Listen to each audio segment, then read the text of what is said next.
दिल्ली की रेखा गुप्ता सरकार car auto खरीदने के लिए नई पॉलिसी ला सकती है। सरकार जल्द नए इलेक्ट्रॉनिक व्हीकल पॉलिसी ला सकती है। इस पॉलिसी के लिए ड्राफ्ट तैयार हो रहा है, जिसमें कार ऑटो खरीदने को लेकर के कई अहम नियमों में बदलाव किए जाएंगे और इन नियम के तहत अब 15 अगस्त 2025 से ये बदलाव होगा, जिसके तहत 10 साल से पुराने सीएनजी ऑटो को इलेक्ट्रिक ऑटो में बदलना जरूरी होगा। साथ ही सभी कचरा उठाने वाले वाहन को धीरे धीरे इलेक्ट्रिक वाहन में बदला जाएगा। इन नए नियम में सरकार का फोकस इलेक्ट्रॉनिक व्हीकल की संख्या बढ़ाने की है। इन नियम के तहत अगर किसी के पास पहले से 2 कारें हैं तो तीसरी कार सिर्फ इलेक्ट्रॉनिक ही खरीदनी होगी, अगर रजिस्ट्रेशन उसी पते पर हो तो।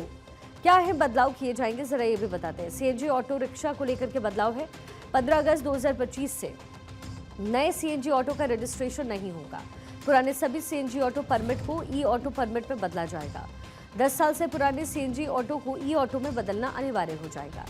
अब इसी तरीके से अगर आप दिल्ली में रहते हैं और आपके पास 2 पहिया वाहन है तो फिर इस केस में 15 अगस्त 2025 से बाइक का रजिस्ट्रेशन नहीं होगा। पेट्रोल या सीएनजी 2 पहिया वाहन का रजिस्ट्रेशन नहीं होगा। आप दिल्ली में कोई नया 2 पहिया वाहन नहीं खरीद पाएंगे। इसी तरीके से 3 पहिया कमर्शियल वाहन के लिए 15 अगस्त से क्या बदलाव होंगे वो भी आपको बताते हैं। डीजल, पेट्रोल या सीएनजी में कमर्शियल वाहन का रजिस्ट्रेशन बंद हो जाएगा। अब आपको 4 पहिया वाहनों के लिए क्या नियम बदलेंगे उसके बारे में भी कुछ इन्फॉर्मेशन दे देते हैं। सभी कचरा उठाने वाली गाड़ियां इलेक्ट्रॉनिक व्हीकल में कन्वर्ट होंगी। 31 दिसंबर 2027 तक ऐसे सभी वाहन 100% इलेक्ट्रॉनिक व्हीकल होंगे, इलेक्ट्रॉनिक होंगे। अब इसी तरीके से सिटी बसों को लेकर के सरकार का क्या प्लान है वो भी आपको समझाते हैं। अब सिर्फ इलेक्ट्रॉनिक बसें ही खरीदी जाएंगी। BS6 बसें सिर्फ राज्य के बाहर चलने के लिए इस्तेमाल होंगी। अब वो गाड़ियां जिन्हें हम आप अपने ऑफिस आने और जाने, परिवार के साथ घूमने फिरने के लिए इस्तेमाल करते हैं, उनके लिए सरकार क्या बदलाव करने जा रही है उसके बारे में भी आपको बताते हैं।